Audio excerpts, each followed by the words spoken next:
اللہ اللہ اللہ اللہ اللہ اللہ. قطع رحمی مت کرو.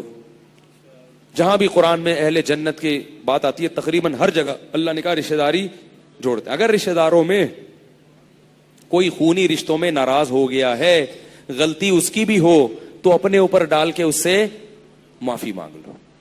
نبی نے فرمایا رشتہ داری جوڑنے والا وہ ہے کہ جو تمہیں سے توڑے تو تم اس سے جڑو. ہاں کوئی ایسا رشتہ دار ہے جس کو منا کے آپ دوستی کر لیتے ہیں, پھر بھی وہ آپ کی ٹانگیں کھینچتا رہتا ہے اور پھر اس سے قریب تعلق رکھنے میں محبت بڑھنے کے بجائے کم ہو رہی ہے, تو پھر اس سے واجبی تعلق رکھا جا سکتا ہے. جیسے نندوں اور بھابھیوں میں ہوتا ہے نا, جٹھانی. خاتون نے کیا کیا, اپنی جٹھانی کو گلے لگایا میرا بیان سن کے. جٹھانی کو کیا کیا, یہاں کوئی خاتون تراوی میں آتی ہوں اور میرا بیان سن, اب جا کے اپنی جٹھانی کو بھی میرا رشتہ ہے تم سے, سسرالی رشتہ ہے, بہت عزت احترام کا شریعت نے ہمیں حکم دیا ہے, آج سے تم میری بہن اور میں تمہاری بہن. وہ ملی, اس نے کہا بہن نہیں یہ تو تمہارا, شروع میں تو ایسی باتیں ہوتی ہیں, یہ تو تمہارا ظرف ہے, میں کہاں اس قابل, آنا تو مجھے چاہیے تھا. شروع میں تو ڈرامے بازی یہ چلتی ہے, آنا تو کس کو چاہیے تھا, مجھے چاہیے, لیکن تمہارا ظرف ہے. ہو گئی بات. اس کے بعد وہ جٹھانی صاحب اپنے شوہر کے ڈرامے کر رہی ہے.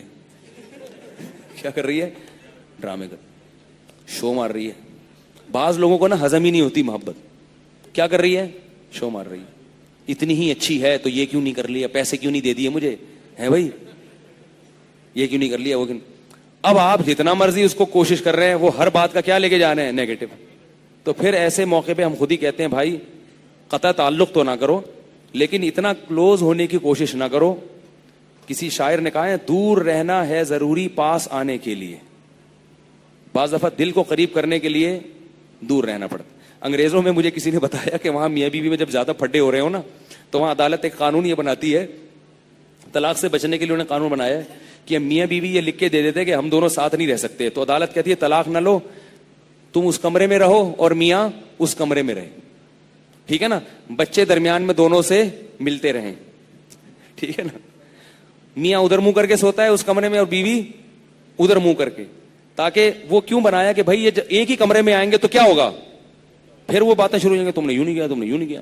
تو بعض دفعہ میاں بیوی میں ایسا ہو جاتا ہے, بعض دفعہ بھائی بہنوں میں ایسا ہو جاتا ہے. اگر خدا نہ خواستہ کہیں ایسا ہو رہا ہے کہ قریب آ کے معاملہ بننے کے بجائے تو تھوڑا سا دور ہو جاؤ, لیکن پھر قطع صلہ رحمی کسی اور طریقے سے کرو. رشتہ داری تو جوڑنی ہے, اس میں تو دو باتیں ہیں نہیں. وہ پھر حدیث میں بتایا کہ سلام سے رشتہ داری جوڑو.